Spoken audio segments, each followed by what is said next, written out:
সৈয়দ মাহবুব ভাই এবং মেজর সিদ্দিক, সালাম আলাইকুম। ভালো থাকবেন। আপনার অগত দর্শক শ্রোতাদেরকে সালাম, সালাম আলাইকুম। যে যেখানে আছেন ভালো থাকবেন, সুখে থাকবেন, শান্তিতে থাকবেন, নিরাপদে থাকার চেষ্টা করবেন। তারেক রহমান সাহেব দেশে ফিরে এসছে, এটার সঙ্গে আমার দল পরিবর্তন বা দল ছেড়ে দেওয়ার কি সম্পর্ক আছে বলেন? আমি তো দল পরিবর্তন করেছি এবং তার জন্য তো আমার অন্য কিছু ভাবার কোনো সুযোগ নাই, এবং এটা তারেক রহমান সাহেবের দেশে আসা বা না আসার সঙ্গে কোনো সম্পর্ক নাই। আমি দল থেকে বহিষ্কৃত ছিলাম, 3 বছর ধরে বহিষ্কৃত ছিলাম। আমি কোনো দলের লোকও না, বিএনপির কেউ না, বিএনপির কেউ ছিলামও না। 3 বছরের বেশি সময় ধরে আমি দল থেকে দলচ্যুত। আমি সেখানে আবার নতুন করে একটা দলে যোগদান করেছি। আমি তো কোনো দল থেকে আসি নাই। বিএনপির সঙ্গে তো আমার কোনো সম্পর্ক ছিল না। যে কোনো কারণে হোক বিএনপি আমাকে বহিষ্কার করেছে, আমি বহিষ্কৃত হয়েছি। সে আমরা অবরোধ করেছি, করে নাই, ঠিক আছে, এটা তাদের ব্যাপার। এটা তো আমাদের কোনো অভিযোগ করার কিছু নাই। এবং সেখান থেকে আমি যদি বুঝতাম যে একটা দল থেকে পরিবর্তন করছি, তাহলে হয়তো বলতে পারতেন যে আমার আচ্ছা, সেই ব্যাপারে না হয় বুঝেছি, কিন্তু তারেক রহমানের পরিবর্তনটা আপনি আমি তো দেখতে আল্লাহর কাছে পাচ্ছেন। শুকরিয়া জানাই, আল্লাহর কাছে আলহামদুলিল্লাহ যে আমি একটা দল পেয়েছি, আমি একটা দল অংশগ্রহণ করতে পেরেছি এবং আল্লাহর রহমতে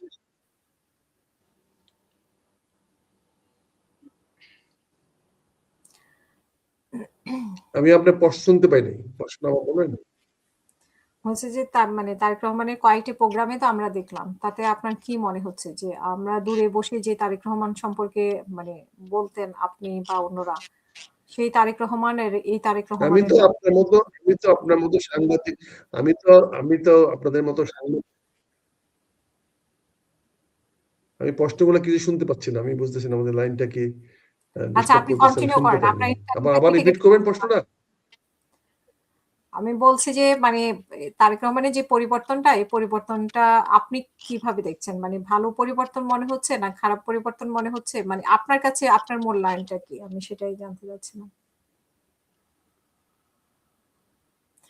আমি আচ্ছা, তো কোনো পরিবর্তন তো উনার দেখা কিছু না। আমি তো উনাকে আসতে দিচ্ছি, আর বাকি তো আমার সারাদিন সময় নাই ওনাকে ফলো করার বা দেখার উনি কোথায় কি বলছেন। যেহেতু আমি ওনার দলে নাই, কাজে ওনার কোনো বক্তব্য তো আমার কাছে কোনো রকম উৎস যোগায় না। আমি জানিও না উনি কোথায় কখন কি আর বলেছেন।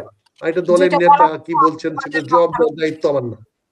হুম, জি, আনন্দবাজার পত্রিকা থেকে যেটা বলা বুঝি হচ্ছে নাই। যে ওনাকে ভারত ক্ষমতায় আনতে চান, বা এরকম একটা খবর প্রচার আমি তো হচ্ছে এবং আনন্দবাজার পত্রিকা পড়ি নাই, ভারত আনতে চাই কিনা এটা বিএনপির রাজনীতি। এখানে আমার কোনো ব্যক্তিগত কোনো নাই, কারণ আমি তো কোনো দলের নেতা না। আমি একটা ক্ষুদ্র একজন নগণ্য কর্মী, মাত্র যোগদান করেছি। সেখানে একটা পার্টির প্রধান কি করেন, কি বলেন, তাকে কি করবেন না করবেন, এখানে তো আমি এখানে একজন ইন্ডিভিজুয়াল বিশ্লেষক হিসেবে আসি নাই। আপনার কাছে এখন আসছে, আগে একটা পরিচয় ছিল, আমি দলহীন ছিলাম, দল ছুট ছিলাম। এখন আমি তো একটা জামাতের ইসলামী পার্টির একজন নবীন সদস্য। সেখানে আমার কথা, দৃষ্টিভঙ্গি আমার দলীয় অবস্থান থেকে হবে। সেখানে দলের অবস্থান থেকে আমার এই ব্যাপারে কথা বলার, তারেক রহমান সাহেব সম্বন্ধে কথা বলার আমার কোনো অধিকারও নাই, এবং এটা আমার দায়িত্বের মধ্যে, কর্তব্যের মধ্যে পড়ে না। এবং এখানে ওনার সঙ্গে মন্তব্য করা এটা আমার জন্য খুবই অনভিপ্রেত হবে এবং উচিত হবে না। এটা আমার জন্য অন্যায় হবে। কাজে আমি উনারকে নিয়ে কে কি বলছেন, কোন রাজনৈতিক দল কি বলছেন, এই ব্যাপারে আমি মন্তব্য করতে পারবো না। তবে হ্যাঁ, এইটা আমি বলতে পারবো যে আমাদের যদি কোনো কিছু থাকে, আমাদের উপর যদি আপনার কোনো প্রশ্ন থাকে, আমার দলের উপর কোনো প্রশ্ন থাকে, বা আমাদের পদক্ষেপ নিয়ে কোনো প্রশ্ন থাকে, ইনশাল্লাহ আমি অবশ্যই আপনাকে সেই প্রশ্নের জবাব দিতে চেষ্টা করব। যে না, নির্বাচনে বলা হচ্ছে যে নির্বাচনে প্রশাসন বা একটি দেশ আসলে চাচ্ছে যে বিএনপি কে ক্ষমতায় আনতে। তো সেটা জামাত থেকেই বারবার প্রশ্ন তোলা হচ্ছে, বা এনসিপি জামাতের জোটে যারা আছে এনসিপি থেকে বলা হচ্ছে না, প্রশাসন এটা তো এটা তো দৃশ্যমান, স্পষ্ট। আমরা দেখতে পাচ্ছি উপজেলা, থানা এবং নির্বাচন অফিস থেকে নিয়ে জেলা পর্যায়ে সকল কর্মকর্তারা জামাতের বিপক্ষে অবস্থান নিয়েছে, এবং তারা জামাতের প্রতি, লোকদের প্রতি বিরূপ আচরণ করছে, বিভিন্ন আচরণ করছে। কাজে এতে বোঝা যাচ্ছে যে তারা নিরপেক্ষ নন। আমরা সেই কথাটাই বলেছি, আমাদের জামাতে আমির বলেছে যে প্রশাসন তার নিরপেক্ষতা হারিয়ে ফেলছে, তারা পক্ষপাতিত্বপূর্ণ আচরণ করছে, তারা কোনো রাজনৈতিক দলকে প্রতি আনুগত্য দেখাচ্ছে, তাদের প্রতি সুযোগ সুবিধা দিচ্ছে, এটা বলে আসতেছে। এখানে তাদের প্রমাণ করতে হবে, প্রশাসনকে প্রমাণ করতে হবে, পুলিশকে প্রমাণ করতে হবে।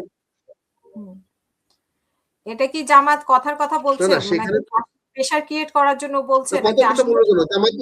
কথা বলবে কেন? জামাত তো পরিষ্কার বলেছে, এটা কথা বলবে। জামাত তো স্পষ্ট অভিযোগ করেছে যে প্রশাসন নিরপেক্ষ নয়। সরকার প্রধান উপদেষ্টাকে থেকে নিয়ে পুলিশ এবং জেলা সার্বিক প্রশাসন, পুরা প্রশাসনেই নিরপেক্ষ আচরণ করছে না।